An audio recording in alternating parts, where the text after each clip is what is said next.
ಡಾಲಾಯ್ತ್ ಅವರ ಸಾರಥ್ಯದಲ್ಲಿ the Friday times news.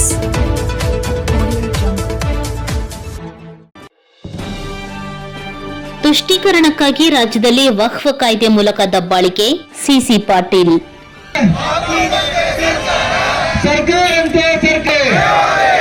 ದೇಶ ವಿರೋಧಿ ಜಮೀನುದಾರರಿಗೆ, ರಾಜ್ಯ ವಿರೋಧಿ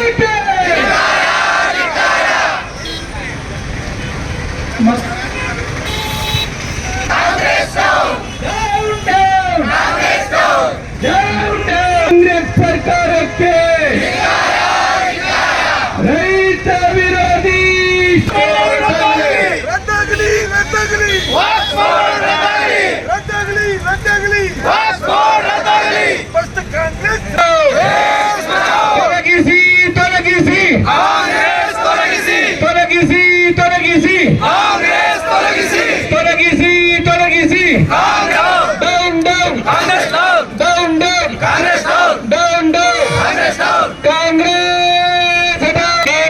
ಮತಕ್ಕೆ, ಭಾರತೀಯ ಜನತಾ ಪಕ್ಷ ಜನಪರ ಹೋರಾಟಕ್ಕೆ, ರೈತ ವಿರೋಧಿ ಕಾಂಗ್ರೆಸ್ ಸರ್ಕಾರಕ್ಕೆ, ರೈತ ವಿರೋಧಿ ಕಾಂಗ್ರೆಸ್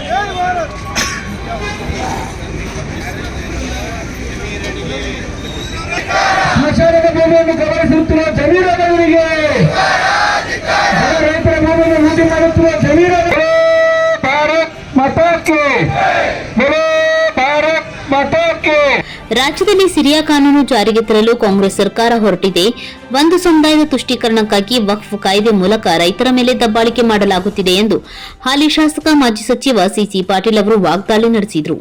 ನಗರದ ಗಾಂಧಿ ಸರ್ಕಲ್ನಲ್ಲಿ ಶುಕ್ರವಾರ ವಕ್ಫ್ ಕಾಯ್ದೆ ವಿರುದ್ಧ ಹಮ್ಮಿಕೊಳ್ಳಲಾಗಿದ್ದ ಪ್ರತಿಭಟನೆಯಲ್ಲಿ ಭಾಗವಹಿಸಿ ಮಾತನಾಡಿದ ಅವರು, ಹಿಂದೂಗಳ ಆಸ್ತಿಯನ್ನ ಹಿಂದೂಗಳಿಗೆ ಉಳಿಸುವ ಉದ್ದೇಶದಿಂದ ಬಿಜೆಪಿ ನಮ್ಮ ಭೂಮಿ ನಮ್ಮ ಹಕ್ಕು ಎನ್ನುವ ಶೀರ್ಷಿಕೆಯಡಿ ರಾಜ್ಯಾಧ್ಯಕ್ಷ ಬಿವೈ ವಿಜೇಂದ್ರ ಸೂಚನೆ ಮೇರೆಗೆ ಹೋರಾಟ ಮಾಡಲಾಗುತ್ತಿದೆ. ನನ್ನ 35 ವರ್ಷದ ರಾಜಕೀಯ ಜೀವನದಲ್ಲಿ ಇಂತಹ ತುಷ್ಟೀಕರಣ ನೀತಿಯ ಸರ್ಕಾರವನ್ನ ನೋಡಿರಲಿಲ್ಲ. 2 ವರ್ಷಗಳ ಅವಧಿಯಲ್ಲಿ ಅಭಿವೃದ್ಧಿಯ ಪರವಾಗಿ ಯಾವುದೇ ಚರ್ಚೆಯಾಗಿಲ್ಲ. ಒಂದಿಲ್ಲ ಒಂದು ಹಗರಣದಲ್ಲಿ ಸಚಿವರು ಭಾಗಿಯಾಗಿದ್ದು ತಾತ್ಕಾಲಿಕವಾಗಿ ವಿಧಾನಸಭೆ ವಿಸರ್ಜನೆ ಮಾಡಿದರೆ ಕಾಂಗ್ರೆಸ್ 50 ಸ್ಥಾನಗಳನ್ನು ಗಳಿಸಲು ಸಾಧ್ಯವಿಲ್ಲ ಅಂತ ಕಾಂಗ್ರೆಸ್ ಶಾಸಕರೇ ಮಾತನಾಡಿಕೊಳ್ಳುತ್ತಿದ್ದಾರೆ ಎಂದು ಕಾಂಗ್ರೆಸ್ ಸರ್ಕಾರದ ವಿರುದ್ಧ ಕಿಡಿಕಾರಿದ್ರು. ಪ್ರಶಾಂತ್ ಕಿಶೋರ್ ಎನ್ನುವವನ ಮಾತು ಕೇಳಿ ಕಾಂಗ್ರೆಸ್ ಪಕ್ಷ ಪಂಚ ಗ್ಯಾರಂಟಿ ಘೋಷಿಸಿತು. ಆದರೆ ರಾಜ್ಯದ ತೆರಿಗೆ ಬಗ್ಗೆ ಯಾವುದೇ ವಿಚಾರ ಮಾಡಲಿಲ್ಲ. ಪರಿಣಾಮವಾಗಿ ಇಂದು ರಾಜ್ಯ ದಿವಾಳಿಯ ಅಂಚಿನಲ್ಲಿದೆ. ಮಹಿಳೆಯರು 2,000 ರೂಪಾಯಿಗೆ ಆಸೆ ಬಿದ್ದು ಕಾಂಗ್ರೆಸ್ಗೆ ಮತ ಹಾಕಿದ್ರು. ಈಗ ಅವರ ಗಂಡನ ಆಸ್ತಿ ವಕ್ಫ್ ಆಗುತ್ತಿದೆ. ಇಂತಹ ಸರ್ಕಾರಕ್ಕೆ ನಾಚಿಕೆ ಇಲ್ಲದಂತಾಗಿದೆ. ನರಗುಂದದಲ್ಲಿ 770 ಎಕರೆ ವಕ್ಫ್ ಆಸ್ತಿಯಾಗಿದೆ. ಲಕ್ಕುಂಡಿಯ ಹಿಂದೂ ರುದ್ರಭೂಮಿ, ಅನ್ನದಾನೇಶ್ವರ ಮಠಗಳು ವಕ್ಫ್ ಆಸ್ತಿಯಾಗಿ ಬದಲಾಗಿದೆ ಎಂದು ವಿವರಿಸಿದರು. ಶಿರಹಟ್ಟಿ ಮತಕ್ಷೇತ್ರದ ಶಾಸಕ ಡಾ ಚಂದ್ರು ಲಮಾಣಿ ಮಾತನಾಡಿ, ರಾಜ್ಯದಲ್ಲಿ ಕಾಂಗ್ರೆಸ್ ಸರ್ಕಾರದ ನೀತಿಯಿಂದ ರೈತರು ಕಂಗಾಲಾಗಿದ್ದಾರೆ. ರಾಜ್ಯದ ಹಲವಾರು ಜಿಲ್ಲೆಗಳಲ್ಲಿ ರೈತರಿಗೆ ನೋಟಿಸ್ ನೀಡದೆ ಆಸ್ತಿಯನ್ನ ವಕ್ಫ್ಗೆ ಸೇರಿಸಲಾಗಿದೆ.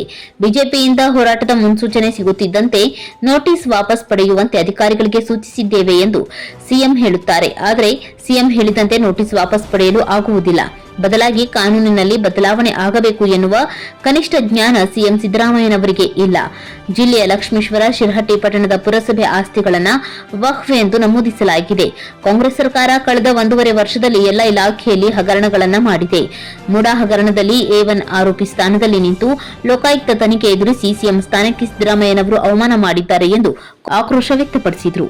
ಈ ಸಂದರ್ಭದಲ್ಲಿ ಬಿಜೆಪಿ ಜಿಲ್ಲಾಧ್ಯಕ್ಷ ರಾಜು ಕುರುಡ್ಗಿ, ಬಿಜೆಪಿ ಮಾಜಿ ಜಿಲ್ಲಾಧ್ಯಕ್ಷ ಎಂಎಸ್ ಕರಿಗೌಡ, ಯುವ ಮುಖಂಡ ಉಮೇಶ್ ಗೌಡ ಪಾಟೀಲ್, ಮುಖಂಡರಾದ ಜಗನ್ನಾಥ್ ಸಬಾಣ್ಗೆ, ಶ್ರೀಪತಿ ಉಡುಪಿ, ನಾಗರಾಜ್ ಕುಲಕರ್ಣಿ, ಕಾಂತಿಲಾಲ್ ಬನ್ಸಾಲಿ, ತೋಟೋ ಸಬಾಣ್ಗೆ, ದತ್ತನಾಥ್ ಜೋಶಿ, ಶಿವಕುಮಾರ್ ನೀಲಕುಂದ್, ವಸಂತ್ ಮೇಟಿ, ಬಸವರಾಜ್ ನವಲಗುಂದ್, ಸುರೇಶ್ ಗುಳಂನವರ್, ನಗರಾಭಿವೃದ್ಧಿ ಪ್ರಾಧಿಕಾರದ ಮಾಜಿ ಅಧ್ಯಕ್ಷರಾದ ಸಿದ್ದಣ್ಣ ಪಲ್ಲೇದ್, ಸಂಗಮೇಶ್ ತುಂದೂರ್, ಅಶೋಕ್ ಸಂಕನ್ನವರ್, ಶಾಂತನಾ ಕಲಕೇರಿ, ಪ್ರೇಮ್ನಾಥ್ ಬಣ್ಣದ್, ಮಹಿಳಾ ಮೋರ್ಚಾ ಜಿಲ್ಲಾಧ್ಯಕ್ಷೆ ನಿರ್ಮಲಾ ಕೊಳ್ಳಿ, ಗದಗ ಶಹರ ಅಧ್ಯಕ್ಷೆ ವಿಜಯಲಕ್ಷ್ಮಿ ಮಾನ್ವಿ, ಮುಖಂಡೆ ಅಶ್ವಿನಿ ಜಗತಾಪ್, ನಗರಸಭೆ ಸದಸ್ಯರಾದ ಚಂದ್ರು ತಡ್ಸದ್, ವಿಜಯಲಕ್ಷ್ಮಿ ದಿಂಡೂರ್, ವಿದ್ಯಾವತಿ ಗಡ್ಗೆ, ಲಕ್ಷ್ಮಿ ಕಾಕಿ, ನಗರಸಭೆ ಮಾಜಿ ಅಧ್ಯಕ್ಷೆ ಜಯಶ್ರೀ ಉಗ್ಲಾಟದ್, ಪಾರ್ವತಿ ಬೆಳವಟಗಿ, ಶಿವಪ್ಪ ಅಂಗದ್, ಅಲ್ಪಸಂಖ್ಯಾತ ಮೋರ್ಚಾ ರಾಜ್ಯ ಸಂಘಟನಾ ಕಾರ್ಯದರ್ಶಿ ಇರ್ಷಾದ್ ಮಾನ್ವಿ, ಸುಧೀರ್ ಕಾಟಿಗರ್, ಮಂಜುನಾಥ್ ಮುಳಕುಂದ್, ಯುವ ಮೋರ್ಚಾ ಜಿಲ್ಲಾಧ್ಯಕ್ಷ ಸಂತೋಷ್ ಅಕ್ಕಿ, ಶಶಿಧರ್ ದಿಂಡೂರ್, ರಮೇಶ್ ಸಜ್ಜಕಾರ್, ಮಹಿಳಾ ಮುಖಂಡರಾದ ವಂದನಾ ವರ್ಣೇಕರ್, ಅಶ್ವಿನಿ ಅಂಕಲ್ಕೋಟಿ, ಸ್ವಾತಿ ಅಕ್ಕಿ, ಬಸವರಾಜ್ ಇಟಗಿ, ಸಿದ್ದೇಶ್ ಹೂಗಾರ್, ಚೆನ್ನಪ್ಪ ನೆಗಳೂರ್, ನಾಗರಾಜ್ ಕುಲಕರ್ಣಿ,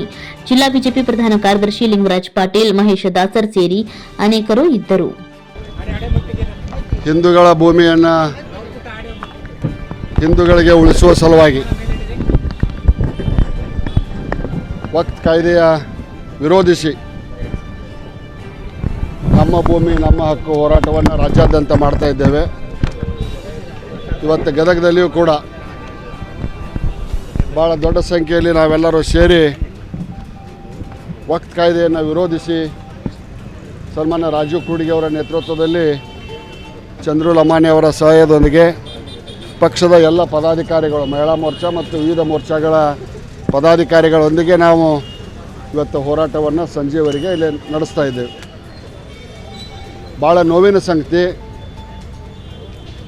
ಜಮೀರ್ ಅಹ್ಮದ್ ಅನ್ನುವಂಥ ಒಬ್ಬ ಮಂತ್ರಿಯ ಉದ್ದಟತನದಿಂದ ವರ್ತಿಸಿದ್ದಕ್ಕೆ ಈ ಒಂದು ರಾದ್ದಾಂತ ನಡೀತಾ ಇದೆ. ಎಲ್ಲ ಜಿಲ್ಲಾಧಿಕಾರಿಗಳ ಕಚೇರಿಗೆ ಹೋಗಿ ಆದಷ್ಟು ಬೇಗ ವಕ್ಫ್ ಬೋರ್ಡ್ಲೆ ಹಿಂದೂಗಳ ಆಸ್ತಿಯನ್ನು ಪಹಣಿ ಪತ್ರಿಕೆಯಲ್ಲಿ ಕೂಡಿಸ್ಬೇಕನ್ನುವಂಥ ಸೂಚನೆ ಕೊಟ್ಟ ಮೇರೆಗೆ ಗೌರವಾನ್ವಿತ ಜಿಲ್ಲಾಧಿಕಾರಿಗಳು ವಿಧಿ ಇಲ್ಲದೆ ಮನಸ್ಸಿಲ್ಲದೆ ಇದ್ದರೂ ಕೂಡ ಸರ್ಕಾರದ ಆದೇಶವನ್ನು ಪಾಲಿಸಿ ಹಿಂದೂಗಳ ಭೂಮಿಯನ್ನು ವಕ್ಫ್ ಬೋರ್ಡಿಗೆ ವರ್ಗಾಯಿಸ್ತಾ ಇದ್ದಾರೆ. ನೋವಿನ ಸಂಗತಿ ಅಂದರೆ ನಾನು ಈಗಾಗಲೇ ಹೇಳಿದಂಗೆ 13ನೇ ಶತಮಾನದ ಸಿಂದಗಿ ಹಿರೇಮಠ, ಅವಾಗಿನ್ನೂ ಭಾರತನೇ ಸ್ವತಂತ್ರ ಆಗಿದ್ದಿಲ್ಲ, 700 ವರ್ಷಗಳ ಹಿಂದೆ ಅದು ವಕ್ಫ್ ಬೋರ್ಡಿಗೆ ಹೋಗೈತಿ. ಮುಖ್ಯಮಂತ್ರಿಗಳಿಗೆ ಇದು ಗಮನಕ್ಕೆ ಬರ್ತೈತಿಯೋ ಇಲ್ಲೋ, ಎಲ್ಲ ವಿವರಗಳನ್ನು ಅಧಿಕಾರಿಗಳು ಅವ್ರ ಗಮನಕ್ಕೆ ತರ್ತಾರೋ ಇಲ್ಲೋ ನನಗೆ ಅರ್ಥ ಆಗೋಲ್ದು. ಯಾಕಂದ್ರೆ ಈ ರೀತಿ ಆಡಳಿತವನ್ನು ಸನ್ಮಾನ್ಯ ಸಿದ್ದರಾಮಯ್ಯನವ್ರು ನೀಡ್ತಾರಂತ ನಾವಂತೂ ನಿರೀಕ್ಷೆ ಮಾಡಿದ್ದಿಲ್ಲ. ಸಾಕಷ್ಟು ಸುದೀರ್ಘ 40 ವರ್ಷಗಳ ರಾಜಕೀಯ ಅನುಭವ, ತಮ್ಮ ಆಡಳಿತದ ವೈಫಲ್ಯವನ್ನು ಮುಚ್ಚಿಟ್ಕೊಳ್ಳೋಕೆ ಒಂದಿಲ್ಲ ಒಂದು ಕೇಸ್. ಮೊದಲೇ ಕೂಲಿ ಉಗ್ರ ಮಾಡಿದರು, ಆಮ್ಯಾಗ ಮೂಡ, ಆಮ್ಯಾಗ ವಾಲ್ಮೀಕಿ, ಆಮ್ಯಾಗ ಮೂಡ, ಈಗ ಮತ್ತೆ BPL, ಆಮೇಲೆ ವಕ್ಫ್. ಅಂದರೆ ಜನರ ಗಮನವನ್ನು ಈ ಸರ್ಕಾರ ಆಡಳಿತ ವಿಫಲತೆಯನ್ನು ಹೊಂದೈತಿಯೇ ಅಂತ ಭಾವನೆ ಬರೋದಕ್ಕಿಂತ ಪೂರ್ವದಲ್ಲಿ ಜನರ ಗಮನವನ್ನು ಬೇರೆ ಕಡೆ ಸೆಳೆಯುವಂಥ ಒಂದು ಚಾಣಾಕ್ಷ ಪ್ರಯತ್ನವನ್ನು ಸನ್ಮಾನ್ಯ ಮುಖ್ಯಮಂತ್ರಿಗಳು ಮಾಡಕತ್ತಾರ. ಸನ್ಮಾನ್ಯ ಮುಖ್ಯಮಂತ್ರಿಗಳೇ, ನಿಮಗೆ ಮನವಿ ಮಾಡ್ತೇನೆ, ಇದು ಹುಲಿ ಸವಾರಿ, ಜನರ ಗಮನವನ್ನು ಬೇರೆ ಕಡೆ ಸೆಳೆಯೋದು ಹುಲಿ ಸವಾರಿ. ಭಾಳ ದಿವಸ ಇದ್ರ ಮೇಲೆ ಪ್ರಯಾಣನೂ ಮಾಡೋಕ್ಕಾಗೋಂಗಿಲ್ಲ, ಇದರಿಂದ ಕೆಳಗಿಳಿದ ಕೂಡಲೇ ನೀವು ಉಳಿಯೋಕ್ಕೂ ಆಗಂಗಿಲ್ಲ. ಬಹುತೇಕ ಇದು ತಮ್ಮ ಗಮನಕ್ಕೂ ಬಂದಿದೆ ಅನ್ನುವಂಥದ್ದು ನನ್ನ ಭಾವನೆ. ಕೂಡಲೇ ಯಾವ್ಯಾವ ವಕ್ಫ್ ಬೋರ್ಡ್ ಅಂತೇಳಿ ಆಗ್ಯಾವೋ ಅವೆಲ್ಲವನ್ನು ಒರಿಜಿನಲ್ ಮಾಲಕರು ಹಿಂದೂಗಳು ಯಾರಿದ್ದರು ಅವ್ರ ಹೆಸರಿಗೆ ವರ್ಗಾಯಿಸಲಿಕ್ಕೆ ಆದೇಶ ಮಾಡಬೇಕು. ಜಿಲ್ಲಾಧಿಕಾರಿಗಳಿಗೆ ಡೆಡ್ಲೈನ್ ಕೊಡಬೇಕು, 15 ದಿವಸ ಡೆಡ್ಲೈನ್ ಕೊಡಬೇಕು. ಕೊಟ್ಟು ಹಿಂದೂಗಳ ಭೂಮಿಯನ್ನು ಹಿಂದೂಗಳು ಉಳಿಸ್ರಿ. ನಾವು ಯಾಕೆ ಹಿಂದೂಗಳ ಭೂಮಿ ನಮ್ಮದಂತೇಳಿ ತೊಗೊಂಡು ಹೋಗಬೇಕು? ವಕ್ಫ್ ಬೋರ್ಡ್ ನಮ್ದನ್ನು ಅವ್ನು ಕಾಯ್ದೆ ಅವ್ನು ಕಾಗದ ತೊಗೊಂಬರಲಿ. ಏನು ಇವ್ರು ರಾಜ್ಯ ದಾನ ಕೊಟ್ಟಿದ್ದು, ಇವ್ರು ಮುತ್ತಾತ ದಾನ ಕೊಟ್ಟಿದ್ದು, ಏನು ಮೊಘಲರು ದಾನ ಕೊಟ್ಟಿದ್ರು, ಏನು ಗಜನಿ ಮೊಹಮ್ಮದ್ ಕೊಟ್ಟಿದ್ದು, ಇದೆಲ್ಲ ತೊಗೊಂಬರಲಿ. BPL ರಾಧ ಅಂತ ಮಂತ್ರಿಗಳೇ ಹೇಳ್ಯಾರ, ಇದಕ್ಕೆ ನಾನಾ ಹೊಣೆ ಅಂತೇಳಿ ಈ ರಾಧಾಂತಕ್ಕೆ. ಮತ್ತು ಅವ್ರನ್ನ ಕೈ ಬಿಡ್ತೀರಾ? ಹಾಂ, ರಾಜೀನಾಮೆ ಕೊಡ್ಬೇಕಲ್ಲ, ನಾನಾ ಹೊಣೆ ಅಂತೇಳಿ ಏನಲ್ಲ, ನೀನು ಸುದ್ದಿಗೋಷ್ಠಿ ಕರೆದೇ ಹೇಳ್ಯಾರ. ಇಂಥ ಒಂದು ಅದಕ್ಷತೆಯಿಂದ ಕೂಡಿದಂಥ ಸರ್ಕಾರ ಭಾಳ ದಿನ ಇರಬಾರ್ದು. ವಿಧಾನಸಭೆ ವಿಸರ್ಜನೆ ಮಾಡಿ ಚುನಾವಣೆಗೆ ಫ್ರೈಡೆ ಟೈಮ್ಸ್ ನ್ಯೂಸ್ ಗದಗ.